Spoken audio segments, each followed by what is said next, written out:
It's a Friday. We're all here. Are you awake? Because I believe everyone is tired after that 9 o'clock start time last night in Game 6 between the Philadelphia 76ers and the New York Knicks that became the season finale overall as the Sixers fell by 3 in regulation to the Knicks and the season comes to an end. Welcome to the Friday edition of the PHLY Sixers podcast. No longer the playoff podcast. It's back to the PHLY Sixers podcast with Derek Bodner and Kyle Neubeck. They're half sleep. The bell was Devon not Givens. answered. It's not answering. It's not answering. Well, yes, it is. We still have it. We are here. Brianna's here producing, all of you in the chat, and we are happy to be with you, of course, like we are every day, but certainly wasn't ready to talk about the end of the season, but here we are. A lot to get into. We're going to take a look back at the regular season. Go back to Game 6, Jared, just a little bit since the guys are here for an extended period of time. Of course, not just the hit from the post game, and get into so many things with this basketball team and maybe a little bit of a few other national things around the association a little bit later, like something with the Los Angeles Lakers, huh?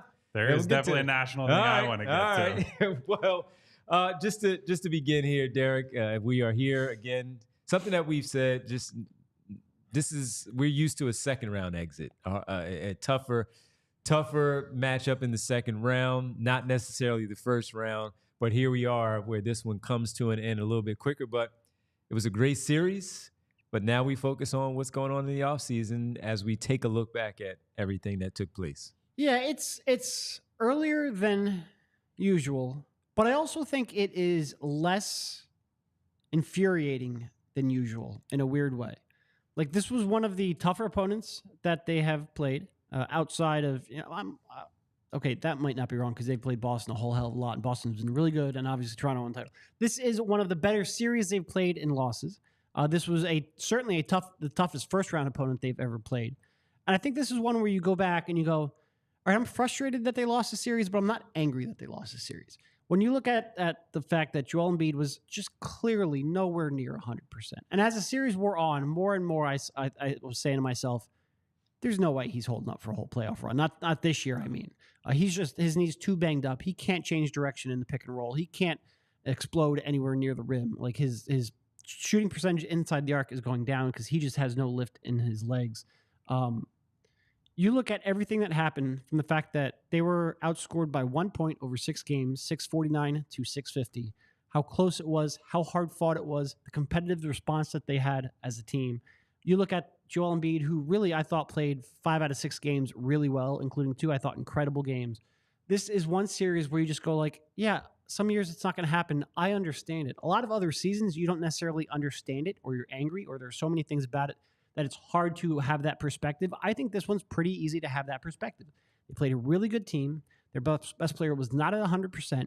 Even still, so they had 2 guys who were playing at an incredible level, and their role players weren't up to the task. And I think you can sit back here, and I think a lot of people will go, yeah, you know what? It's like every year it's the same thing. It's injuries. They don't get out of the second round, yada, yada, yada. And that's fair. There's a lot of truth to that. But this series as a whole, like individually, to me, just makes a lot of sense. Like, they played their hearts out. They came up just a tiny bit short. It's devastating, but I think it's one that's pretty easy to move on from. Normally when you say, I'm not mad, I'm disappointed, that has a negative connotation, right? It's like the really judgy, I can't believe you would do that. I feel that way about this Game 6 and this series, but it's not because I'm shaming the Sixers. It's because it just felt emblematic of their season where they were very good. They battled. They had some adversity they had to play through, and they just ultimately did not have enough. And I don't think that's a thing on the player and coaching side to have any sort of shame about, right? Like, the series ultimately is decided by the thinnest of thin margins over the course of 6 games. And basically every time a question was asked about somebody or multiple somebodies, unless you're the guy who we'll probably get to at some point, number 12, yeah. Everyone had a response throughout the series, right? Joel, the biggest example coming out of Game 5, people are throwing dirt on him, calling it Tyrese's team and so on and so forth. And Joel came out there last night and played one of his best playoff games that he's had, playing out of the post, scoring 39 points. It was a shame that he fouled out and couldn't impact the game in the final 30 seconds or whatever it was because they didn't handle the fouling situation correctly. But he did what I think so many people have wanted to see from him in playoff losses in the past. He went out on his shield. Like, he gave everything he had. He picked apart mismatches. He made the reads he was supposed to. And that by itself sends you into the offseason, in my eyes, with a more positive view. And then you consider everything else, right? Like the things we've talked about in the last week or two, really the last few days, about Joel's finally got the partner, the co-star that he needs. And my major takeaway after the game is that he views Tyrese as like, okay, that's the guy. That's the dude I've needed for all this time.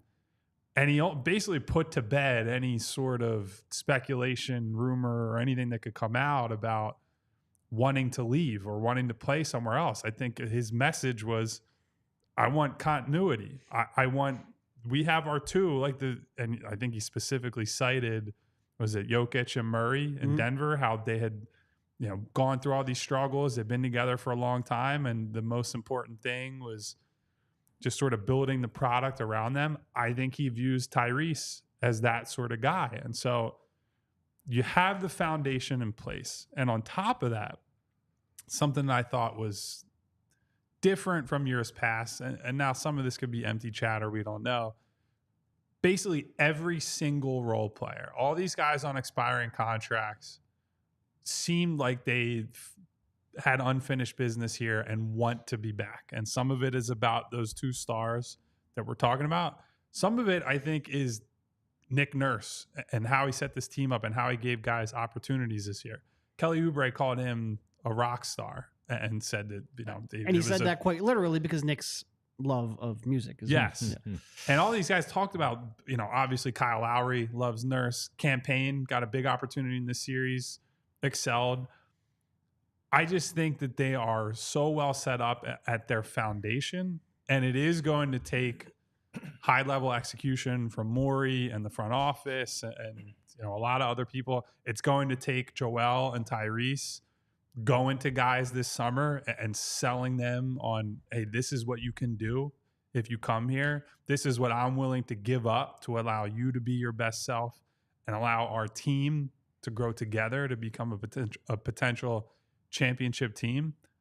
But I don't come out of this like last season where Joel got fucking punked by Boston in game 7 of that series. And that was a humiliating way to end the season. And while I wasn't in this camp, I understood the frustration from people who were like, I'm done with this guy. Like, I can't keep doing it with him. I don't think that's the feeling right now. And that, set aside everything else, set aside that it is disappointing that they lost. We don't have to pretend otherwise. I think the vibe is different this time. And I think that will, give these guys a nice little push heading into a super important summer. And stay on the part where you said having conversations with the guys that are here and what their role could potentially be coming back next season. If you could, can you reshare a point that you made last night on the show that maybe some didn't hear about the Nick Batum conversation? Oh, yeah. Where you guys were talking to him and B stuck his head in there to let him know how much he appreciated him, unclear about his future, not only just with the Sixers, but possible just retirement. In general, what was it that Embiid was really focused on? Yeah, so Batum, as a lot of people know, there were retirement rumors surrounding him all season, and he did not necessarily dispel those last night. But as we're talking to Batum about, he was asked directly, is this it? Was the first question of his little media scrum that we had. And he wouldn't say that. And as he's getting into, what his decision-making process is going to be like, Joel sticks his head in and goes, you're coming back to play for the Sixers, or something along those lines. And then we actually sat and talked to Batum for quite a while, just less about the Sixers and everything else than maybe seeing him in France this summer at the Olympics and all that. And eventually Joel came back he took his shower, was back in the locker room, That's like, you're not allowed to retire, man. Come on, stop, knock it off. So I do think that those two have a very close relationship. Silly as it is, the ability to talk to each other in French is a big thing for their camaraderie. Why does Joel have a connection to France? It is his native language. But those two, their lockers are very close. They are often talking after games, going through some things. And while we're on that subject too, I know you asked about Batum. I think one thing that was a very different visual that sort of shows Joel's commitment to this team and the leadership and whatnot. After that game, Joel, Tyrese, and Kyle Lowry, this is probably an hour and a half, maybe close to 2 hours after the game ended. Those three are sitting in the locker room just talking and talking and talking and talking about the game, about basketball, about the future. And those are not the actions of players who are just moving on. And I think it's most important in Joel's case. And the other thing that was a big takeaway for me from his presser, there was everyone loves to kill him when he makes excuses and throws people under the bus. He put the onus on himself and said, no matter what happens, no matter how hurt I am, what I'm dealing with, what the front office does, my job every summer is to come back as a better player and to improve and to give us a better chance to win.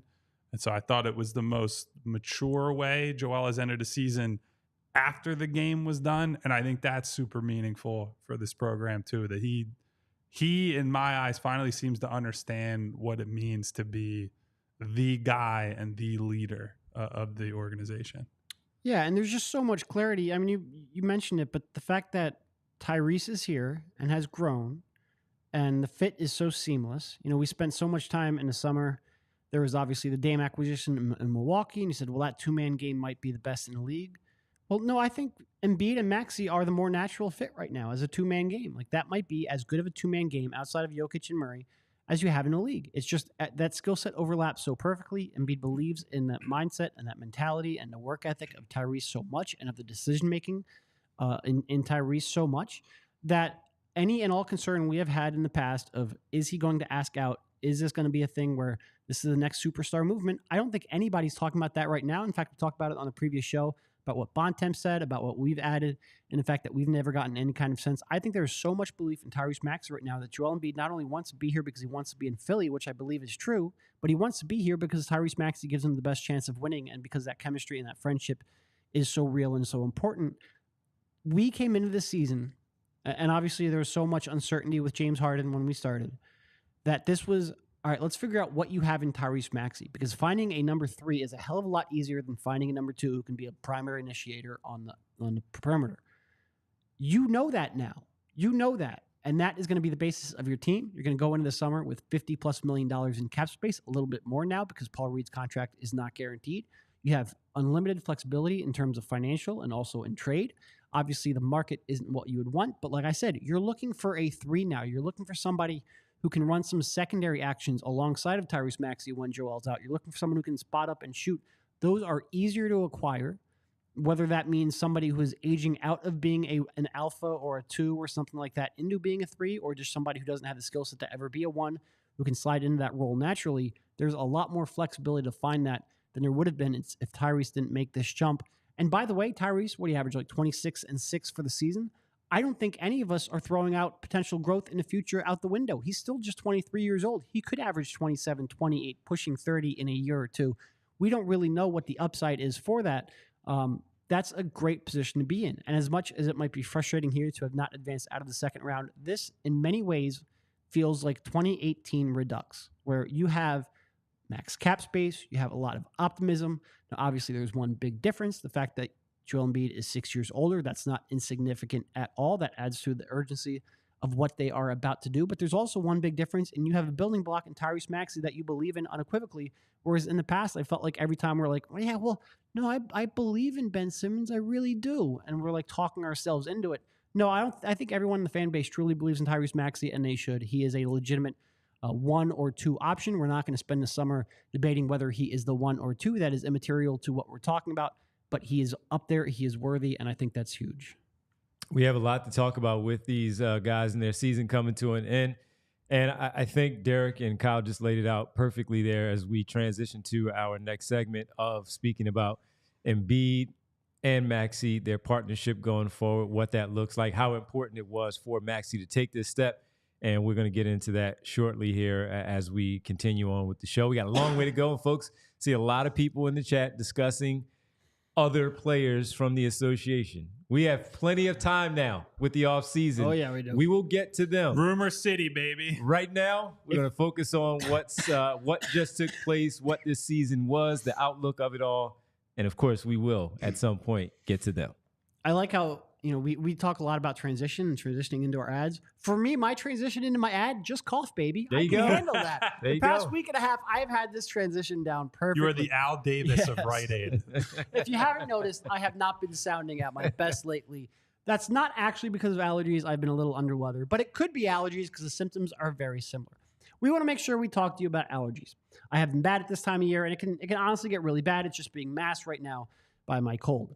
The first step in countering allergies is to understand what causes them. So what are the leading causes? Pollen from trees, grasses, and weeds are a primary cause of seasonal allergies.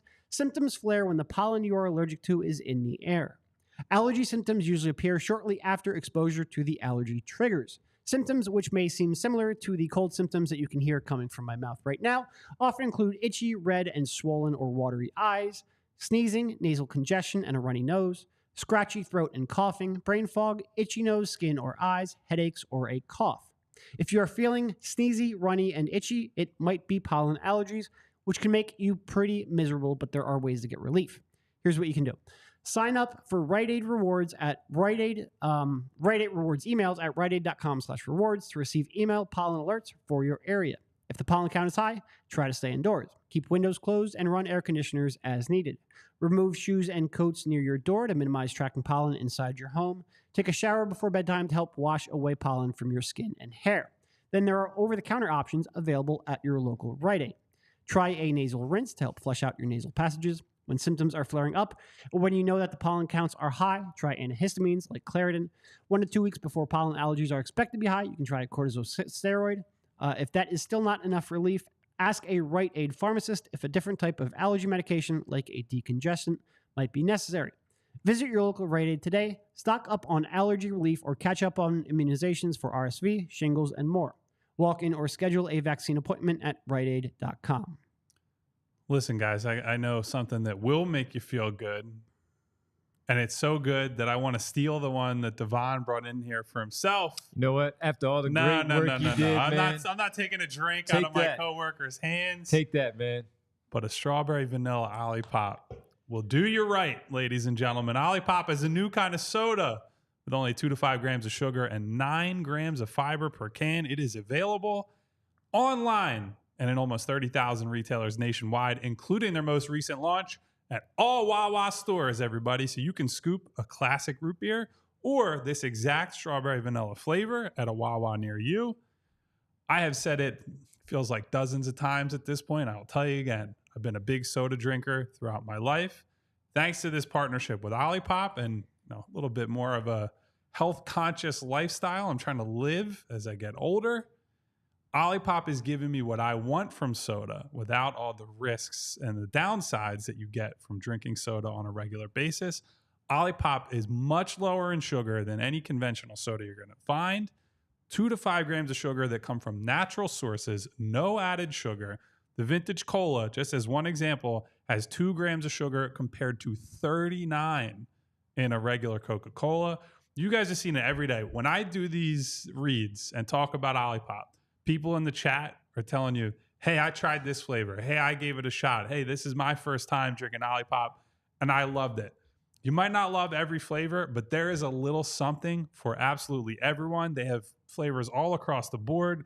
Vintage cola, classic root beer, orange squeeze, classic grape, watermelon lime, strawberry vanilla, cream soda, cherry cola.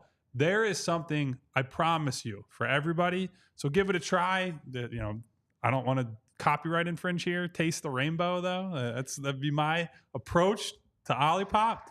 And thanks to our friends, you can use the code PHLY20 for 20% off of your next Olipop order. The discount only applies to one-time orders, not to subscription orders.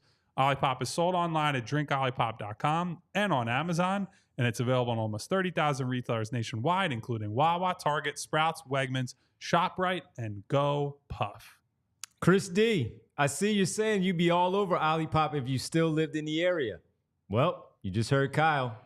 Get it online, baby. There you go. No worries. Strawberry vanilla right here. Had the ginger ale ready last night. I saw the Good Luck ginger ale. It wasn't enough to put the Sixers over the top. Wasn't enough, but it's enough to make you feel good about your drinking pleasures and not worried about your health as you're taking down this pretty good and tasty Olipop beverage that we have. All right, speaking of Tyrese Maxey and the partnership, we had our questions, and he answered a lot of them during the regular season. He was partnered with DeAnthony Melton for a pretty good part of the season before Melton went down with his injury, with the back situation that kept him off the floor for a really good portion of the season.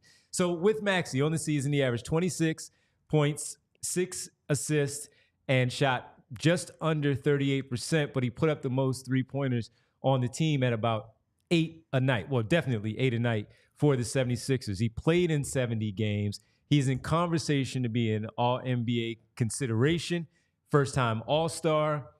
We thought that there was an arrow pointing up for him because of the work that he puts in, what he has shown on the floor, the development every single season, knowing that this kid works to be better. Always talking about the 1% better. Joel Embiid always backing him and praising him publicly about how he's the franchise of this team. But Kyle, knowing that he was going to get better, did you expect him to get this much better in year number 4, All-Star, All-NBA consideration, looking at him to carry a team because your number one option is so banged up that you needed him to step up, where, again, one of our shows going into the postseason was, is he going to be able to level up here in this spot? How much of this did you expect? How much were you surprised, if at all? So I did say I thought he's going to average 25 points a game prior to the season. So I don't think the scoring alone was, like, the scoring jump was that surprising. You take a high volume player in Harden out of the backcourt, give the ball to Tyrese more. I think the scoring jump was going to happen one way or another. But as I said a few days ago, I think every time we try to put a ceiling on Tyrese, he just breaks through it. And I think he's proof positive of, we go into every draft, right? And I would imagine, even though more than likely they'll trade this pick. Yeah, we'll talk about some prospects that none of us believe will suit up for the Sixers. Yeah. But one of the things that's so difficult about the draft process is it's hard for us to know, like, you can hear, oh, this guy's a hard worker, and blah, but there are levels of hard work. Right. And Tyrese has set the standard for hard work from the second that he jumped to the league. And so guys who were his peers, who were close to him, ahead of him, maybe a little bit behind him, but had a case for, yeah, they'll be better than Tyrese long term. He has flown past a lot of these guys. And every time I think, well, he can't have another big improvement, right? Like, he's going to be limited in this way. He adds something to his game. It's not, they're very different players, but it's not that dissimilar from Joel, where we would say, how much better does he get offensively? And then he adds the operating from the elbows. At the end of this season, he's hitting threes. I think Tyrese even said after last night's game, Joel goes in the offseason, says, I'm going to do this, comes back. And his example was he hit a jump hook out of the post in an important possession in game 6 last night. And I think we see a very similar pattern with Tyrese, where all the time, even within seasons, we're seeing, okay, there's the mid-range game. Mid-range game is working for a couple weeks stretch there. And the challenge that Nick Nurse laid out for him after the game and after the season had ended was, you have to be 24/7 committed to being one of the great ones. And his challenge is to average 30 a game was the number he brought up. There are not many moments or many games where you get to take your foot off the gas or you get to have a tough night. And so figuring out the counters, not to say that he doesn't do this, but taking care of yourself off the court with the the sleep habits, with diet, with everything that goes into that, and just your day-to-day habits have to add up to, I can be a guy who scores 30 every night, who dominates every night, and there is no team that can throw something at me that I'm not prepared for. And frankly, I think if we're looking for, and this is a whole nother show, but I think if we're looking for, how does Tyrese get there? How does he go from another level up this season to the next one? It's going to be dissecting the coverages and diving so deep into the film that when teams throw these gadget looks at him, when they double him and all that, he already knows how he has to beat them. And that's something that frankly only comes with experience. And I think, and he's said this publicly, that 2 months without Joel, where he had to be the guy, he's at the top of the scouting report, he's the alpha dog, they're throwing the kitchen sink at him. That might be the most important part of this whole season for the franchise from a long-term perspective, because that gave Tyrese a taste of what he saw in the playoffs against the Knicks, what he saw in Game 6, that frankly, they stopped him. They froze him out for most of that Game 6. And that's going to be an important lesson for him to carry forward, that if his history in the league is any example, I think he's going to take that, he's going to apply it to his work this summer, and I think he comes back yet again a better player next year. What stood out for you? Something that maybe you didn't expect from Maxey coming into this season. You gave your prediction in the beginning, but was there something that really stood out to you that said, "Oh, okay, I didn't know he was going to get there so quickly"? I mean, this isn't like something that stood out because it's new. It's just he has gotten to the point where he is one of the elite of elite of elite in the world. That step back jumper is freaking lethal. 100%. And when you have a guy in Joel Embiid who has so much gravity as a screener and as a DHO guy, having that skill set in his arsenal is difference making. And he has every shot in his arsenal. Like, he can come off of a screen, he can stand in the corner and catch and shoot, he can come running off of a DHO, he can hit the step back, he can pull up, he has all of it. But that step back off of the screen is, I mean, that's unguardable when those two are on the floor together. And his playmaking got better. It's not where it needs to be. It might be the kind of thing where he makes incremental upgrades each year and it gets to the point where it's like kind of sort of good enough, but still frustrates you at times. Like, I think they could certainly still use another creator, not just because you need more passing, but also to help get Tyrese some easier shots because he does live on a very tough shot diet.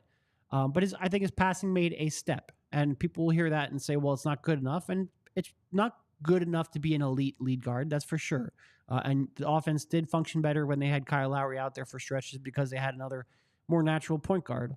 But it still got better. Like, it went from where it was, not yet where it needs to be, but it's somewhere in the middle now. Yeah, he's and honestly, like his biggest improvement was probably defensively. Like, we'll focus a lot on his offense because that's what makes that duo special. That's probably right. Defensively is where he improved the most. I think, and it's a shame too because we talked so much about it during the regular season, and he got beat a few times by Dante DiVincenzo with his head turned too many times, especially in Game 6, where DiVincenzo got some easy buckets, bodied him a little bit in those spots right there underneath the basket.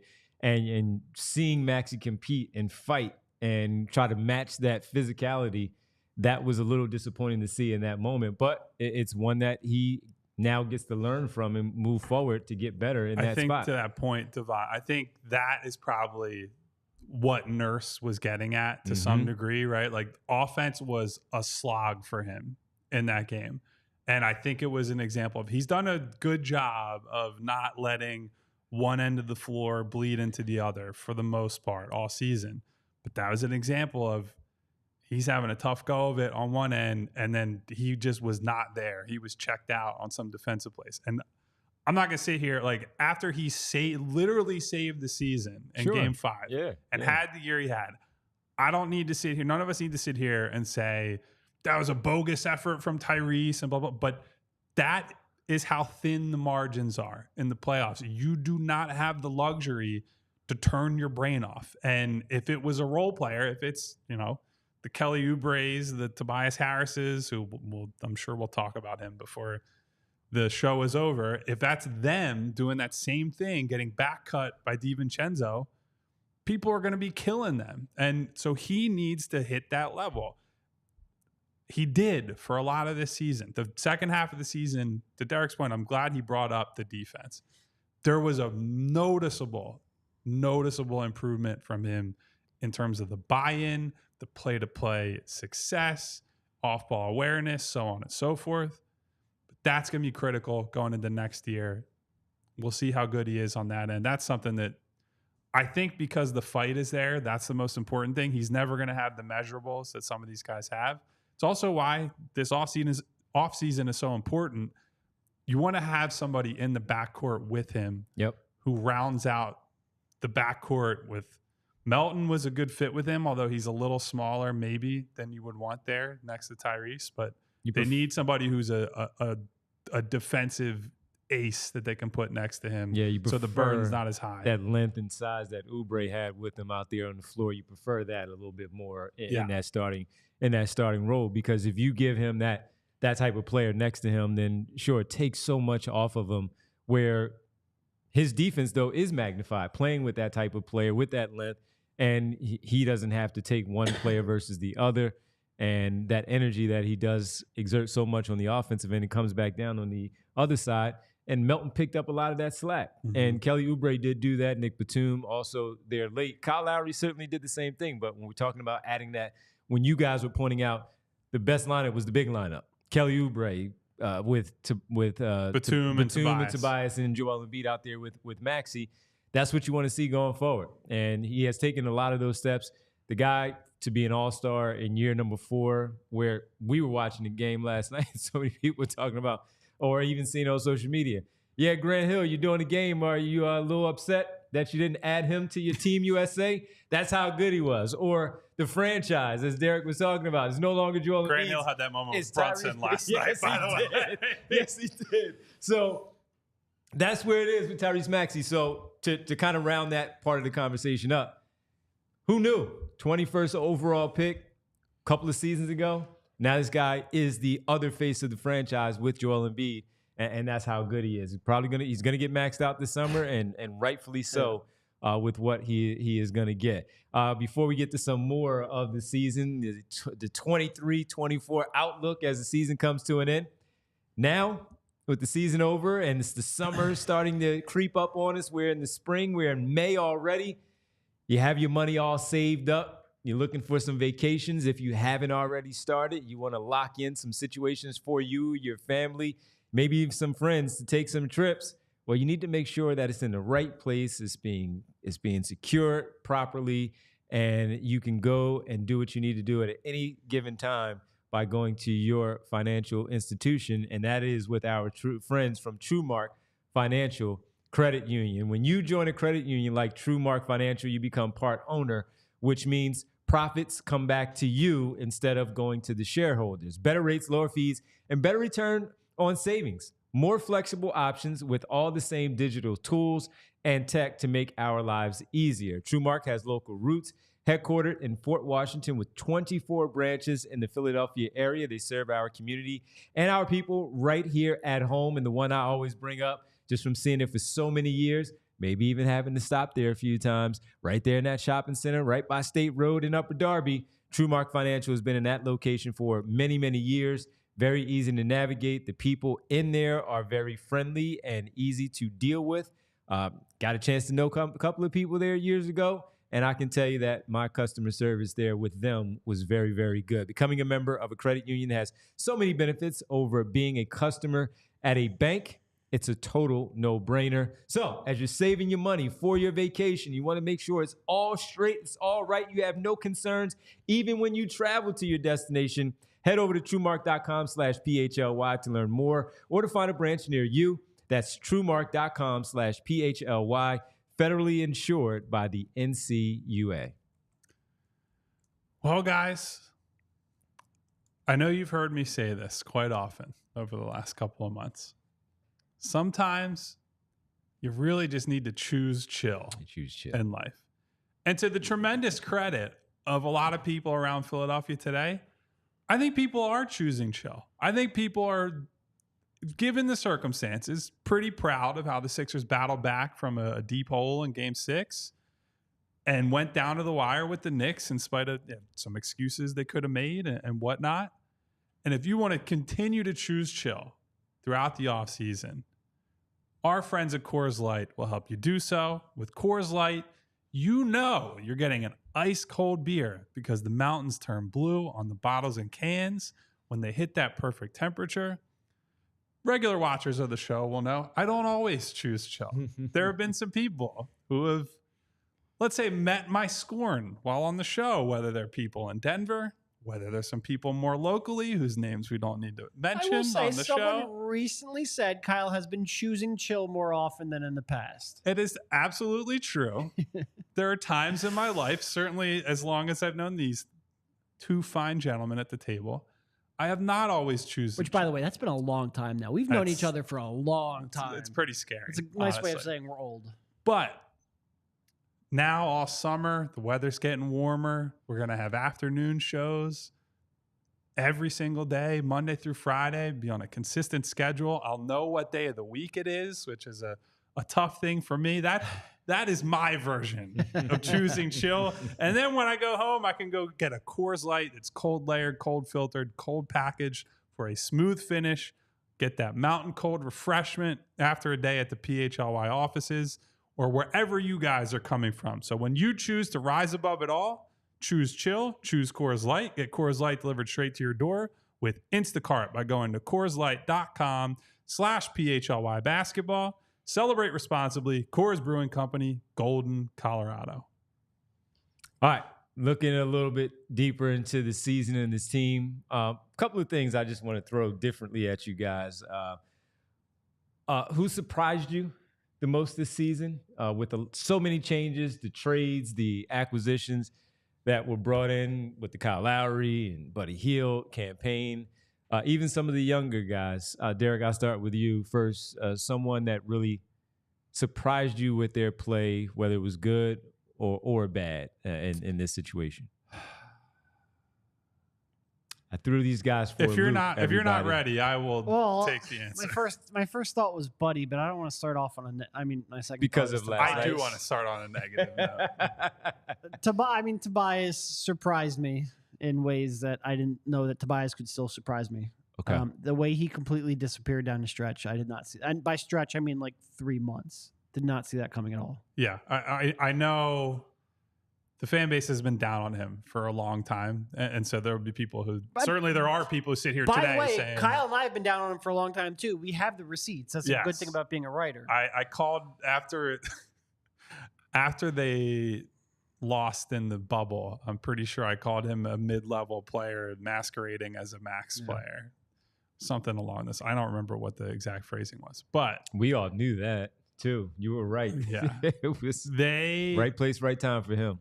I think it was still reasonable to expect, like an average contract year from a player for who, whatever his weaknesses are, he does have some bankable skills as a player. And I just don't think you felt them for most of this, the majority of this season. Even the things that he was good at completely disappeared. And then everyone's going to focus on the 0 points in Game 6. And I get it. You make the amount of money that he does. 29 minutes, baby. To have a Two cardio. shots. He probably made about 150 to 200,000 per shot attempt last night. To have a cardio game in the final game of the season is just disgraceful and disrespectful. But that honestly was not even the thing that irritated me the most. Watching him just like mosey around out there and run like a headless chicken on rebounds, effort plays, defensive rotations, just like after it was there in Game 5. Like, what are you doing? How do you show up for Game 5 with all that urgency and play what we said was a big back against the wall, help bail Joel out type of performance, and then lay that egg in the final game of the season? I don't even, if he would have shot 0 for 10 or whatever, people would still be mad, but like, he was barely even there. How does that happen? Maxey got out 18 shots last night, looking at the defense that was thrown at him. Struggling, by the way, they tried to take him away in that first half, and they did it. They did a very good job of taking him away. Embiid was the only one that did anything in that first quarter. They figured things out thereafter. Harris didn't take shots at all, and the ball didn't find you and all of that kind of stuff. You find it. I was telling Kyle before the show, Derek, that the one play, if you remember, I know you do, he had an opportunity in the open floor against Jalen Brunson in the first half going that end of the floor towards the Sixers bench. One-on-one. And it was so predictable what he was going to do, just like it often is with Tobias, with the moves that he makes, the Euro step that he's trying to do against the defense. He's stuttering and, all of that. And he eventually passed it once everyone else caught up. And that's the type of thing. Over and over again, it was very predictable as to what was going to happen, but didn't expect it to end that way, as you said. He had one good play where, if you remember, Buddy was hot, second quarter. He split the top of the defense. He got through both front of the defense. He got through both players. And it looked like he was going to drive to the basket and take a shot. He made the right choice, of course, because Buddy was hot. He hit the right hand and Buddy knocked it down. But even in that moment, you look at it and say he could have taken that shot. Unselfish or not. Would a crumble cookie have taken that shot? I don't know. That's very possible. But for him to go out that way, I to your point, I didn't see him going out in a cardio game like that. I mean, I feel like we spent years being like, all right, he's putting up 18 to 20 points per game, shooting 5 threes per, but the numbers are a little hollow because he's a slow decision maker and he does tunnel vision. If the passer isn't right in front of you, he doesn't see it and he wastes time on a shot clock. And the actual impact isn't those numbers. Man, I'd die for those numbers right now. Like they lost by 3 points. The difference between that and like 15 points and 3 threes per game has been just brutal to watch. It has been brutal to watch. And I think part of it is I do think he's lost a half step. I don't think he knows how to adjust to that. I think he's always been someone who second guesses himself. Now that he can't get to the spots, yada, yada, yada. That being said, I'm glad that is somebody else's problem. Talk about just a complete anchor, though. Like it's really just amazing that 5.5 years of this. He averaged 9 points in this series, and if he gave you even 9 that feels high. Night, if he I gave don't you 9 remember last any night, of them. No, except for outside Game 5. Yeah. If he would have given you that last night on the average, shooting 2 for 10, and getting to or 3 for 10 or whatever it was, we're talking about. All right, guys, we're getting ready for tomorrow, Game 7 in New York, but he couldn't even give you that, and that 5.5 years, man.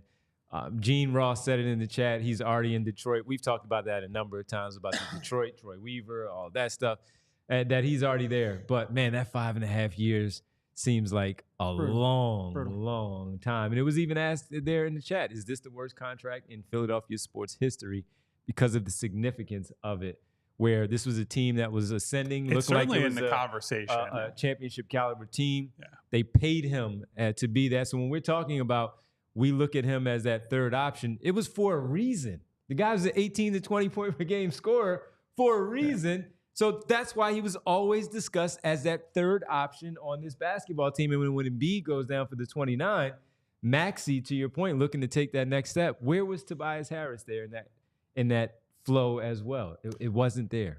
I think I've alluded to this before. I think if there's one thing you really want to hit Daryl Morey for over the last 4 years since he took over, it's never doing. Now, obviously, early on, it would have taken a lot to get off of his contract. That would have been, you're giving up valuable picks and maybe valuable role players, what have you, to get off his deal. Just sitting on the contract and playing it out until the end, I think it was a mistake. I think it's easy to say that now, but it's something that I talked about throughout the season, that I don't know how you can look at what he did over the last couple of years and say, we're going to war with this guy again. Like, he's going to be an integral part of this team again. And I know it's part of why they have this abundance of cap space this summer, but man, just what a dispiriting way to pivot back to the question that you asked, Devon, about people or things that surprised you. Right. I'll go 2 places on the positive side, and Derek, you can chime in as you see fit here. Campaign is one, probably a bigger surprise for me, because I went into the playoffs thinking he's completely unplayable. I don't trust him at all. I don't trust him to defend. What does he do? And I think it is undeniable that he changed that series in a positive way for them, not just with the shot making, but the energy. You know, he made 2 of the great plays of that entire game. He misses a 3 early in his first stint. And instead of, pouting and jogging back, he sprints at Brunson. He circles around him. He steals the ball. He hits a 3. And that fucking arena went ballistic. With no numbers either. There were no other Sixers there where it was in favor of Philadelphia. Pure effort and work. Like, as he said, energy costs nothing. Mm-hmm. And he lived that. Later at the very end of the first quarter, he comes in from the corner and comes up with an offensive rebound. The smallest man on the floor tips it to Kelly Oubre. Kelly gets a dunk. He made plays out there. And I don't think he ever showed fear of that moment. And I said that throughout the season to talk up the other guy I want to get to, which is Kelly. It does matter to have guys that are, maybe they have weaknesses. Maybe they're not the perfect fit next to your star, next to this guy, next to this guy. But somebody who has that unshakable belief when it counts, I will take that guy on my team anytime. And look, we've discussed Kelly a lot on this show. I hope that Phil W is out there. Kelly Oubre, superfan number 1. Phil W is out there and listening to this. I think Kelly, even though he still had his ups and downs throughout the season, it certainly was far from perfect. I think Kelly showed me personally a lot. Showed a lot of people a lot this year.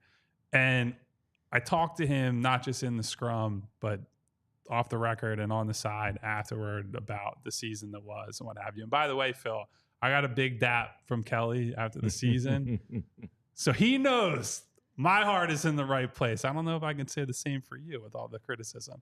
But seeing Kelly embrace more of the playmaking, buying in on defense, again, to speak to the energy we're talking about with campaign, watching him react to that inbounds turnover they had that Paul Reed was in, I don't know where the hell his head was, and seeing Kelly sprint down the floor and make an incredible defensive play in transition. He did the things that I don't think he has at other stops. And he said, like, this was a growth year for me. And I think his play showed that. Like, you can have empty claims and empty words. I think he lived up to what he said he wanted to do and needed to do to grow as a player. So depending on the cost, I think that's a guy that is absolutely worth bringing back. And I think he probably changed his reputation at least a little bit around the league, and good on him for that. Yeah, Kelly was where I was going to go for the positive. And I know a lot of people, when they signed him, will remember neither of us were necessarily a big Kelly Oubre believer. There is still some parts of his game that he needs to shore up in a big way if he wants to have anywhere near a starting role. I don't think you can be a starting wing on this team alongside Embiid and Maxey.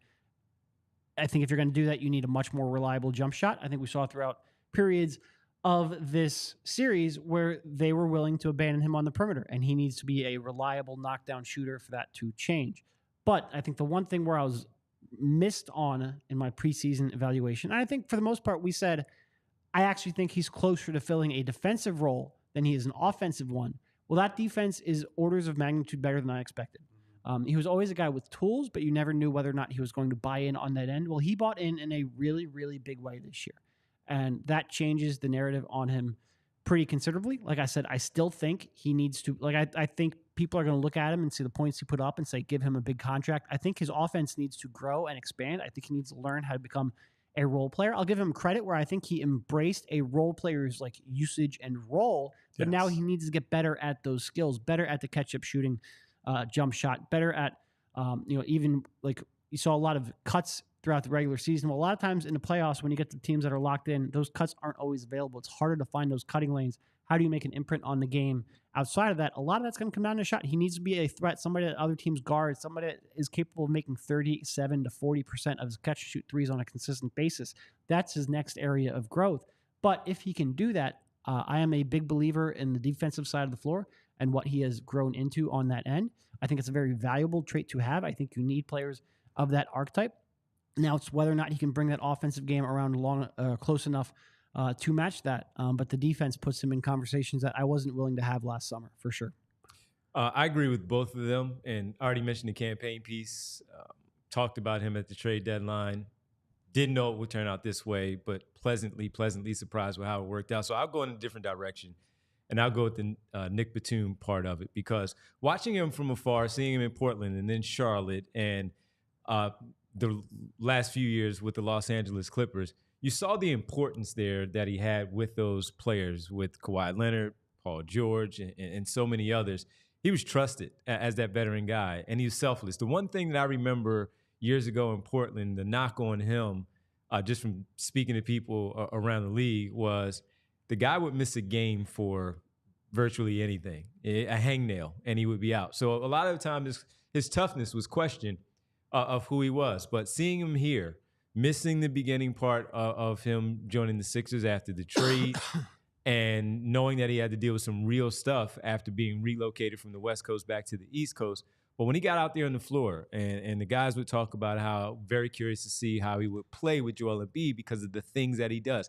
He's that puzzle piece that even after he dropped those 6 threes in that game against the Miami Heat, he made it very clear to everyone, don't expect this again, because I am perfectly fine with just knowing that we won the game. I don't need to have 25. I don't need to have 16. I just need to know that I did my part to help our team win as a veteran in this league. So with him being as good as he was with this basketball team, and Joel Embiid speaking of the way that he did that Kyle shared with us earlier, that's a guy that I would like to see them bring back because of that. You need selfless people on this team that are not going to get the 25 and the 30, especially and the if you bring in a third star. And if you bring that other player in here to be that third star, you're going to need a guy like that who's not going to care. So many times where I was talking to someone 2 weeks before the season ended, a visiting player that came in that I was talking to a little bit that I knew. And he's like, the one thing that I had to learn coming into this league is, like you hear so often, you have to understand that you have to find a role and carve a niche out here in this league, that you can't be that star anymore. That's not who you are. Nick Batum let that go a long time ago, and you saw it still paying dividends last night in Game 6, where they were down by 22. He comes in and he's hitting 3-pointers. He's hustling. He's making the pass. And even in the guts of the game in the fourth quarter, where we're complaining about Tobias Harris not doing anything, Harris comes back in the game. You're like, why is he on the floor? Batum, keep him on. Bring the other guys in. Let him sit down. $39 million versus whatever Nick Batum is making. And this guy is, we're talking about the dunks that he was trying to make in that loss in Game 4. He gets up on an offensive rebound and dunks in a crucial spot. That was one of like 15 nearly fell out of my chair moments last night. When Kyle loses it, like he leans over and he's laying on your back. Like, what's going on? But that's what you need out of a winning basketball player. Yeah. The championship accolades may not be there with his resume, but watching what he did, that's the player that I'm looking at, that I was surprised that he still had that in him, even when he missed the games. And let's talk about when he had the hamstring injury. And we're like, is this guy ever going to be good again for the rest of the season? And then he came back and he couldn't move. And he couldn't like move. a statue, yeah. So for me, my guy is Nick Batum. I was surprised to see him bounce back the way that he did. The trade, the soft tissue injury, and then stepping up in the spots that he did by uplifting his team and dropping 20 in a game and knocking down 6 threes. Yeah. And even last night. So Nick Batum is the guy for me. And I'll say this too. I think, to your point, that's a reflection of just like who he is and has become in recent years. I certainly think you give Kelly a lot of credit for, Derek brought up the usage is different than at his previous stops, and give him credit for adjusting to that. Nick Nurse also made it palatable to some of these guys. Like, it was able to get the buy-in from someone like Kelly. And I think the Kelly success story this season makes a great sales pitch to, if you're a player similar to Kelly, right? Like maybe you've had some ups and downs your first 4 or 5, however many years in the league. You haven't found a true home yet. Maybe you're not a minimum player, but you're not anywhere where you want to be in terms of your earnings. Nurse and Morey and frankly Oubre, if he comes back, they can present that to some of these other guys. Like, hey, look, this is the Joel and Tyrese show. Like, they are the guys, but this is an offense and a team where you're going to get your opportunities. You are going to be trusted to be you. And star in your role and show your strengths. Like we got to see plenty of Kelly creating, Kelly attacking off the dribble, Kelly shooting threes, Nick Batum getting to do different things putting him at the elbow as a passer, an entry passer to Joel, being a floor spacer. Guys are not, this is not like the James and Joel show where it's pick and roll, pick and roll, pick and roll, and everybody else is just spacing the floor. There will be a lot of that, but I think this team is set up to accommodate more guys, to get more guys touches so that they can, whether it's for 1 year, whether it's for a couple years, make their case for long-term contracts, long-term big money deals. And I think that's part of why I would be encouraged going into the summer is that this is an environment where a lot of different guys can potentially shine. I think that makes them a good landing spot for a bunch of different types of players. And that wasn't always the case either with Philadelphia. Someone I talked to in the league, and the one thing they say about Philadelphia, it seems like players come here for lack of a better term, to fade. And we've seen a lot of veterans come here and take that chance, and then it doesn't work out. They leave, and they didn't get what they wanted out of Philadelphia as a member of the 76ers during the tenure of Daryl Morey also. This time, these plays work. It didn't result in what you wanted. Second round, third round, NBA Finals. No pinky ring, by the way, for us. But we can still get pinky we can rings. still get the pinky ring. You're right about that. But nobody can stop us. They can't. They can't. We can still except do maybe that my wife and represent. She'll like it. If I start wearing a pinky ring, I don't know how put that's on going the right hand. But they come here to fade, and Nick Batum didn't fade. Campaign didn't fade. I mean, that's Kyle why Lowry, I'm here. Well, you're not here to fade. Fade away jump shot. But Kyle Lowry, he just played too many minutes. That wasn't his fault. That was because of what the roster construction was. So in this case, it did work out. Now, it's still frustrating because of how some would say, like Rich was talking about a lot, punting on the season in a sense because of what you could potentially do in the offseason and bolstering this roster. But you saw some good stuff from veterans, including Kelly Oubre, that might make them want to come back, especially how you guys reported and wrote at allphly.com of what these guys were saying. So I'm very interested. We have a lot to talk about with a lot of these people. So we don't know who's going to come back, but we do know in one case in Los Angeles, one guy who's not going back to the Lakers, Derek. Darvin Ham, dismissed by the Los Angeles Lakers. He's no longer the coach. So that's 2 years. That's 2 consecutive coaches. Frank Vogel wins a championship. Fired 3 times in 6 years. Darvin Ham makes the playoffs. Fired. And went to a conference finals last year. Yes, he did. And he's out. It's his fault. So he's gone. Names that are thrown out there: Kenny Atkinson, Ty Lue, JJ Redick. LeBron James, bros, reunite. Right, exactly. So we'll see what happens there. Budenholzer, also one that you mentioned, that he's out. That's their problem. Does that change anything with what LA does with LeBron James, do you think here? I think if I were a betting man, the guy who's a potential free agent is going to have some say in who might be the coach for them next year. You mean Bronny's not going to play for Villanova next season? All right. Bronny not going to be drafted with a second-round pick if he stays in the draft? Yeah, we'll see. Gotcha. It's I would say, way too early to know. Yeah.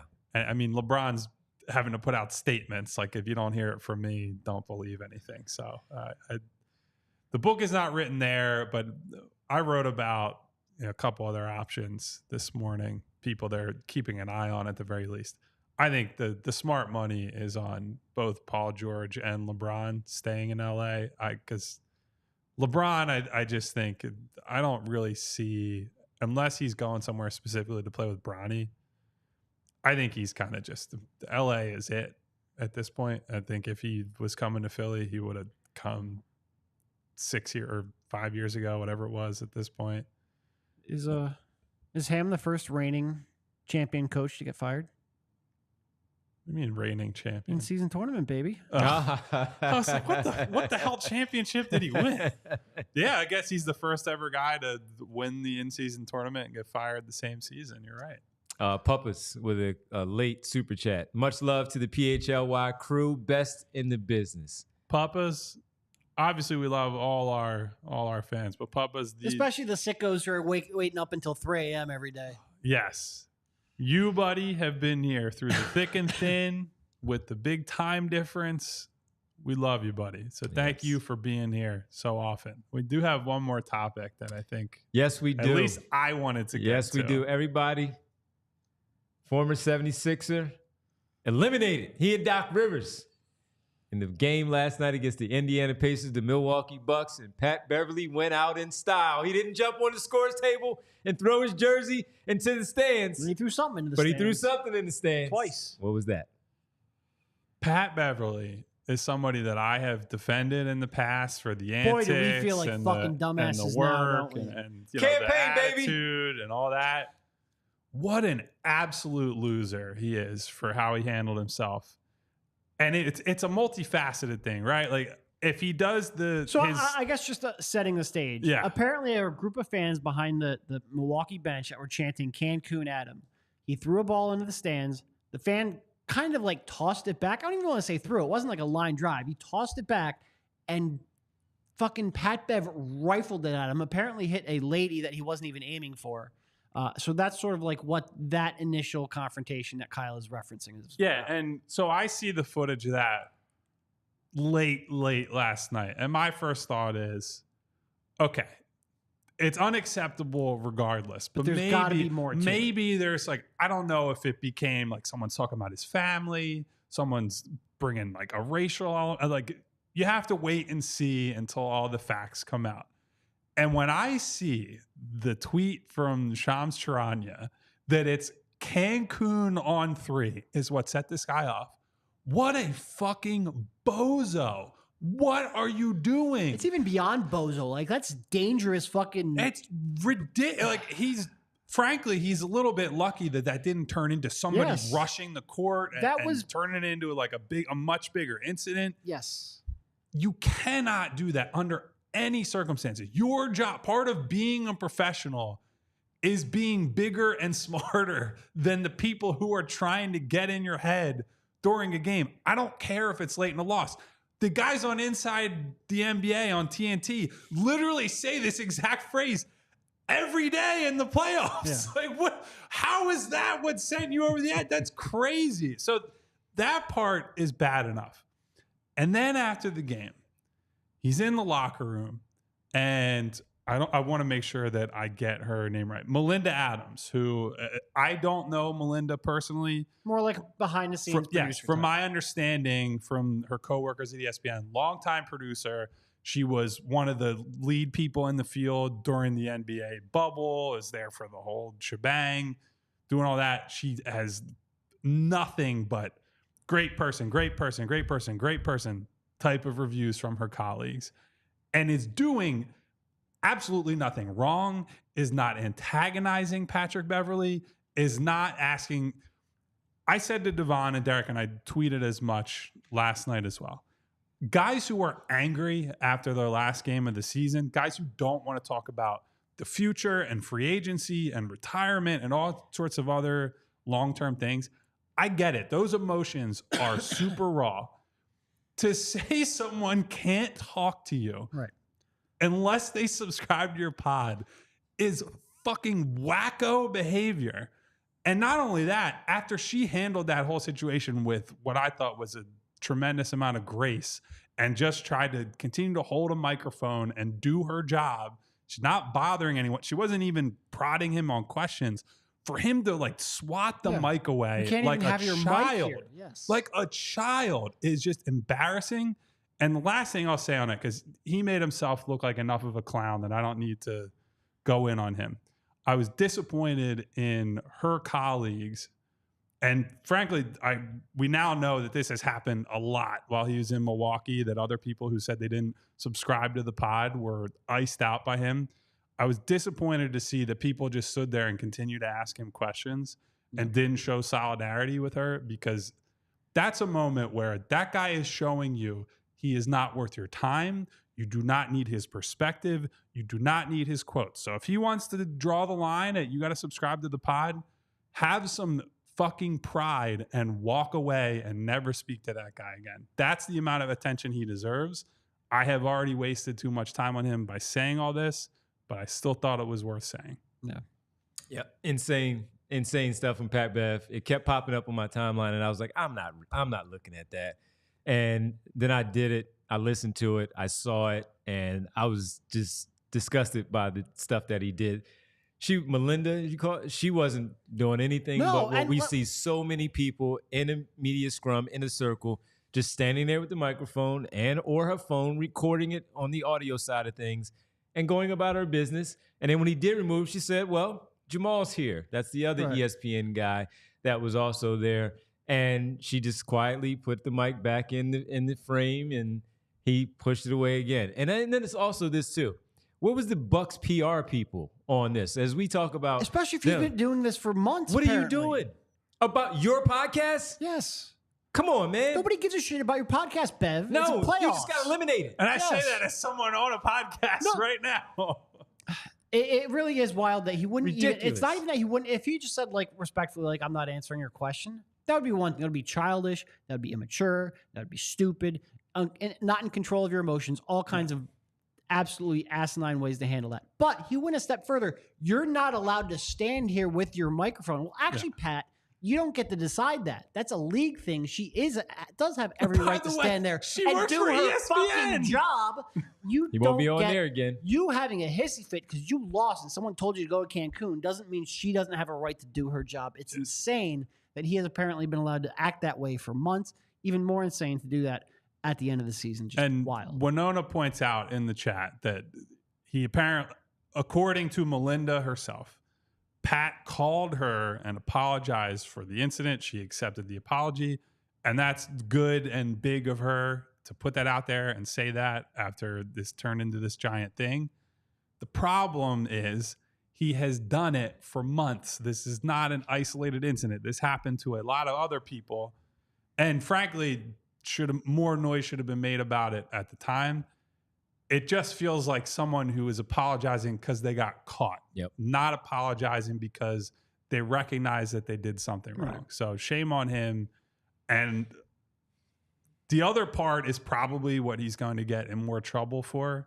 You should. But the whole borderline assault. The whole package just shows who he is as a person.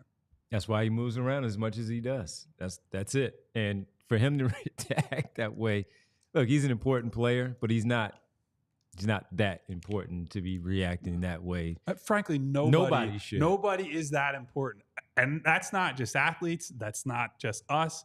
Nobody in the world is that important to treat people that way. No. Period. No. All right. We got to get ready to get out of here. I do want to send one here. Mom's grandchildren says, congratulations to each of you and Bree on the first season of the Sixers podcast. It was very enjoyable and informative, and I'm looking forward to the next season with all of you. Looking forward to the offseason, too. It's a big offseason. There's going to be a lot to talk about. It's going to be critical for the team. I don't think, it's different. We don't get to talk about a game every day, but I for the next couple of months, I think it's going to be pretty hectic. Well, I was only here for games. You guys had to start it off with no games. September. No games. Time to put in the real work. So thank you, Mom's grandchildren. We appreciate it. And we will be here Monday through Friday, 2:30. Going to be our time, 2:30, Monday through Friday. And we'll all be here. So thank you. Kyle, we got to get to some folks, man. Yes. And first, I want to say, because you always have to do this for me, thank you to super producer Bree for all her work this season, the legend herself behind the production. Thank you to Bree. But thank you, as always, to all of you. Show up for us every single day.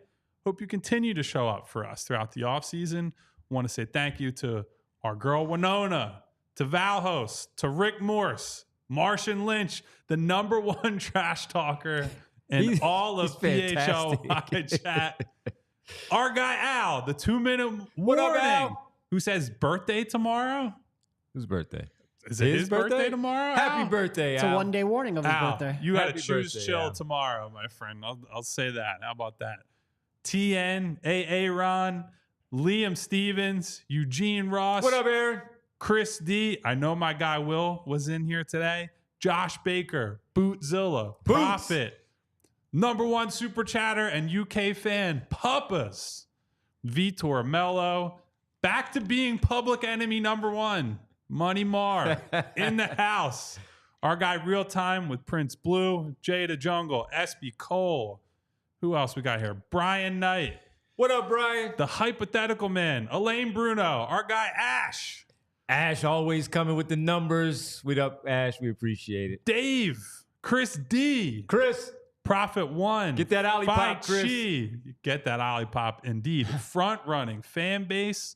We'll see how many of those front runners are with us all off season. Better be here. I hope you stay with us. Larry Jackson, Josh Baker. Who else we got in here today? A long list of people today. I think I'm going to RKF, Keith Baumgart. I love y'all. I'll continue to love y'all throughout the offseason. If you have not already, hit the subscribe button, hit the bell icon so you get notifications each and every time we go live. And if you hit the thumbs up button, I will try to be the bigger person and choose chill throughout the offseason as much as humanly possible. Nobody believes that. Derek definitely doesn't believe that. We will Again, see we've spent you. a lot of time together. I know the true Kyle. We will see you Monday. Time might be a bit flexible because Daryl Morey will be speaking to the media on Monday. We will get some answers on where things are headed, where things went wrong and went right throughout this season. Until then, have a good weekend. We all silly like the mayor.